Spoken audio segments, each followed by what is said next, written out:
अस्सलाम वालेकुम व्यूवर्स, क्या हाल है आपका। उम्मीद है आप ठीक होंगे, मज़े में होंगे। इस वीडियो में आपको 5 टॉप कंट्रीज़ का बताऊंगा जहां की सिटीजनशिप अभी भी पॉसिबल है और बाय नेचुरलाइजेशन आप ले सकते हो अगर उस कंट्री में आप रहो, चाहे आप वहां पे बिजनेस करो, चाहे वहां काम करो, चाहे वहां स्टडी करो, तो वहां पे आप सिटीजनशिप ले सकते हो। क्योंकि आपको पता है कि पाकिस्तानी पासपोर्ट पे जो है ना अभी जाना काफ़ी मुश्किल होता जा रहा है दूसरे कंट्रीज़ में, और दूसरे कंट्रीज़ की सिटीजनशिप जो है वो लेना थोड़ा मुश्किल होता जा रहा है, स्पेशली आजकल की हालत में। लेकिन स्टिल 5 ऐसे कंट्रीज है जो कि मैं भी इस वीडियो में मैं आपको बताऊंगा जहां पे आप पाकिस्तानी होते हुए भी सिटीजनशिप ले सकते हो, यानी अपना पासपोर्ट चेंज कर सकते हो। और आजकल के दौर में पासपोर्ट चेंज करना ये बहुत बड़ी कामयाबी समझी जाती है कि अगर आपके पास किसी और कंट्री का पासपोर्ट है तो उससे आपके लिए बहुत अपॉर्चुनिटीज खुल जाते हैं। आप बहुत जगह पे जा सकते हो, किसी और जगह पे सेटल हो सकते हो और आपके पास एक बेसिकली सेकंड ऑप्शन आ जाता है। ठीक है, तो विदाउट वेस्टिंग टाइम इस हवाले से मैं आपको बताऊंगा, और ये मैं आपको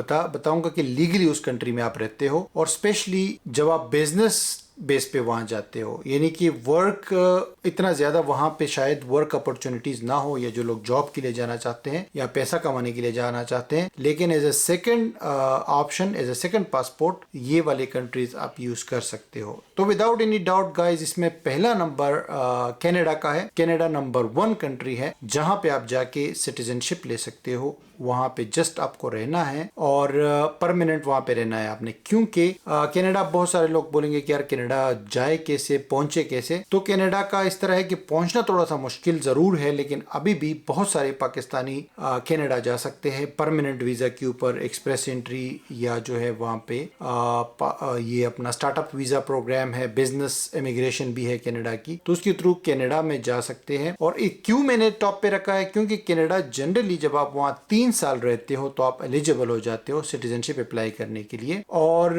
ये वो कंट्रीज है जो मैं 5 बता रहा हूँ, ये रेजिडेंसी बाय नेचुरलाइजेशन के ऊपर सिटीजनशिप देती है। मतलब ये मत समझना कि ये बहुत ज्यादा इजी ऑप्शन है, इजी नहीं है, मेहनत आपको फिर भी करनी पड़ती है, रहना पड़ता है वहां पे, लेकिन ये लोग दे देते हैं। क्योंकि कुछ कंट्रीज क्लेम करती है लेकिन वो देते नहीं है। तो कनाडा पहले नंबर पे है। बहुत सारे पाकिस्तानी लोग वहां जाके रहे हैं और उनको वहां का पासपोर्ट मिला है। तो 3 साल ये जो ड्यूरेशन है ना, जो दौरानिया है वहां रहने का, मेन चीज वो है, वो मैटर करता है। तो कनाडा में 3 साल के बाद आप अप्लाई कर सकते हो सिटीजनशिप के लिए, और उसके बाद 6 महीने से लेके 1 साल और लग जाता है सिटीजनशिप के प्रोसेस में। तो टोटल 4 साल मिला लो या 5 साल लगा लो ज्यादा से ज्यादा, तो उसमें आपको कनाडा का पासपोर्ट मिल जाता है। सेकंड नंबर पे गाइस अर्जेंटीना को मैंने रखा है, क्योंकि अर्जेंटीना जो है वो भी एक बहुत अच्छा ऑप्शन है। अभी रिसेंटली मैं गया था, और अर्जेंटीना में आप 2 साल कानूनी तौर पे रहते हो, चाहे आप स्टूडेंट हो, चाहे आप वहां पे बिजनेस पे गए हो, या आपने वहां का रेंटेस्टा वीजा लिया हो, पैसिव इनकम वीजा या डिजिटल नोमैड वीजा, किसी भी तरीके से आपने वहां पे लीगली रहना है 2 साल, और उसके बाद आप अप्लाई कर सकते हो सिटीजनशिप के लिए। और फिर सिटीजनशिप 6 महीने से लेके 1 साल तक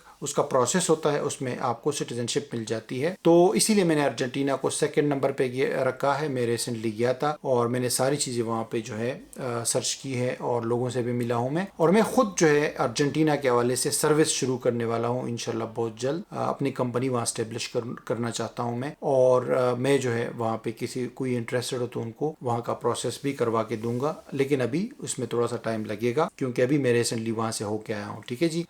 थर्ड नंबर पे इस हवाले से डोमिनिकन रिपब्लिक एक कंट्री है। ये भी कैरिबियन रीजन के अंदर है, साउथ अमेरिका के पास है, और ये रिलेटिवली अच्छा कंट्री है। यहाँ पे भी आपको रेजिडेंसी अगर आप लेते हो तो उसके 2 साल के बाद जो है आप सिटीजनशिप के लिए अप्लाई कर सकते हो, क्योंकि ये कंट्री जो है ये भी सिटीजनशिप देता है, और यहाँ पे इंग्लिश भी बोली जाती है, स्पेनिश भी बोली जाती है। तो डोमिनिकन रिपब्लिक जो है ये जनरली पीसफुल कंट्री है और अच्छा कंट्री है। इसका पासपोर्ट भी स्ट्रांग है, काफी सारे कंट्रीज वहां पे उस पासपोर्ट पे आप जा सकते हो। ठीक है जी। तो थर्ड नंबर पे डोमिनिकन रिपब्लिक सिर्फ इस वजह से मैंने रखा है कि साउथ अमेरिका में ये भी है, कैरिबियन रीजन के अंदर, और काफी इसकी आबादी भी बड़ी है, बहुत छोटा जजीरा नहीं है, यानी कि इसका जो रकबा है वो बड़ा है, और अमेरिका के बहुत करीब पड़ता है ये। और 2 साल के बाद आप एलिजिबल होते हो सिटीजनशिप के लिए। लाजमी बात है, फिर 1 साल और इंतजार करना पड़ेगा प्रोसेस के लिए। तो इस वजह से मैंने डोमिनिकन रिपब्लिक जो है उसको भी रखा है। और ये डोमिनिका नहीं है, आपने कंफ्यूज नहीं होना डोमिनिका के साथ। साथ। डोमिनिका एक अलग कंट्री है, वो छोटा सा आइलैंड है और वो पासपोर्ट सेल करता है। सिटीजनशिप बाय इन्वेस्टमेंट उसका प्रोग्राम है डोमिनिका का। डोमिनिकन रिपब्लिक जो है, यहाँ पे कोई सिटीजनशिप बाय इन्वेस्टमेंट नहीं है, लेकिन आप वहाँ पे स्टे करोगे किसी भी वीजा पे तो आपको वहाँ पे नेचुरलाइजेशन के थ्रू पासपोर्ट मिल सकता है 2 साल रहने के बाद। ठीक है जी। अच्छा जी, 4th नंबर पे बड़ा इंटरेस्टिंग कंट्री है, मैं गया था रिसेंटली, यूराग्वाई। ये एक ऐसा कंट्री है भाईजान कि ये भी पासपोर्ट देता है। अच्छा, ये जो कंट्रीज मैं आपको बता रहा हूँ, ये इसका मेन मकसद ये कि ये पासपोर्ट देते हैं। जब आप एलिजिबल हो जाते हो, अप्लाई करते हो, तो फिर देते हैं। ये नहीं कि आपको लटकाते रहेंगे और आपको मुख्तलिफ बहाने बनाएंगे, क्योंकि बहुत सारी जगहों पे लिखा तो होता है कि यार इतने अरसे बाद मिलेगा, लेकिन फिर मिलता नहीं है। This is the problem. ठीक है, तो ये नहीं, बंदा ख्वार हो जाता है 3-4 साल लगाने के बाद, यूरोप में जैसे ज्यादातर केसेस में होता है। तो यूराग्वाई जो है, ये भी अर्जेंटीना के पास ही एक मुल्क है। मैं गया था, बहुत खूबसूरत है, उसका कैपिटल मोंटेविडियो है और वहां भी आप 3 साल के बाद जो है सिटीजनशिप के लिए अप्लाई कर सकते हैं अगर आप शादीशुदा है। अगर आप गैर शादीशुदा है तो फिर 5 साल वेट करना पड़ेगा। तो जो बंदा शादीशुदा है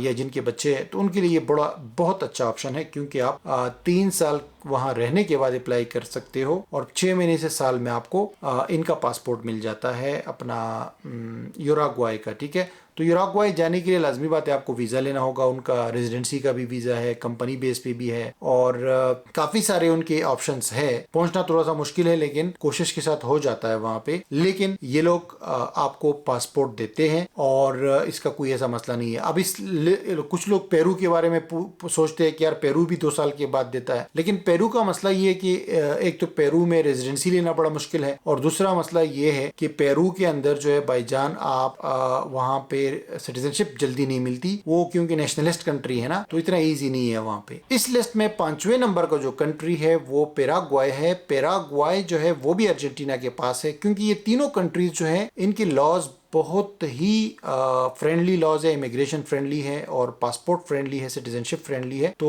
पैराग्वाई में भी आपने 3 साल रहना होता है और 3 साल के बाद अप्लाई करते हो आप पासपोर्ट के लिए, तो फिर उसके बाद आपको पासपोर्ट इनका मिल जाता है रिलेटिवली, और 1 साल उसका भी प्रोसेस है। ठीक है, स्पेनिश बोली जाती है, स्पेनिश जुबान यहाँ पे सीखना बहुत जरूरी है इन कंट्रीज में। तो अब खुलासा ये हुआ कि जो 5 कंट्रीज है जो अभी भी आपको पासपोर्ट, अगर आप वहां पे स्टे करते हो लीगली, तो पासपोर्ट आपको मिल जाएगा। चाहे आप बिजनेस पे जाते हो, चाहे जॉब पे जाते हो, चाहे स्टडी पे जाते हो, चाहे किसी भी तरीके से मैरिज पे जाते हो, तो आपको यहाँ का पासपोर्ट मिल सकता है। या बाय बर्थ वहां पे अगर आपका बच्चा वहां पे पैदा होता है, तो ये सारे तरीके हैं इन कंट्रीज की सिटीजनशिप, ये आपको मिल सकता है। इतना कोई मुश्किल काम नहीं है और ये देते हैं। वैसे बहुत सारे और भी कंट्रीज हैं, मैं उस पर वीडियो बना सकता हूँ, लेकिन वो प्रैक्टिकली देते नहीं है, यानी कि लटकाते रहते, टाइम लगाते हैं आजकल के हिसाब से। ठीक है जी, तो आपका कोई क्वेश्चन हो तो इस हवाले से कॉमेंट में कर सकते। Thank you very much for watching. मैं आपके साथ मजीद वीडियो शेयर करूंगा इस हवाले से।